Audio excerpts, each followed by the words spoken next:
துண்டு சீட்டு உங்ககிட்ட இருக்கக்கூடாது. அப்படி இருந்தா அந்த எக்ஸாமே உங்களுக்கு வந்து டீபார்.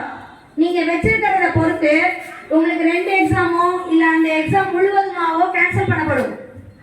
அதனால தயவு செய்து எனக்கு தெரியாம என் பேக்ல இருந்தது, என்னோட ஜாக்கெட்குள்ள இருந்தது அப்படின்னு சொல்லிட்டு நீங்க யாரும் சொல்லக்கூடாது.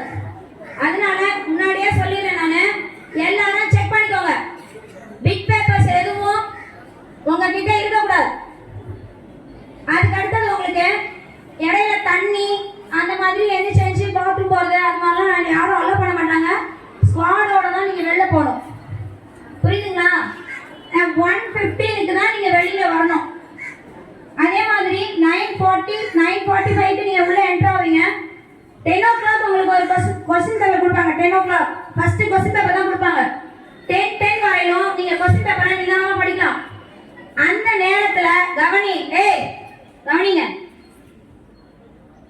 10 வரையிலும் நீ என்ன பேச்சு பேசக்கூடாது, அங்க திரும்பக்கூடாது, இங்க திரும்பக்கூடாது.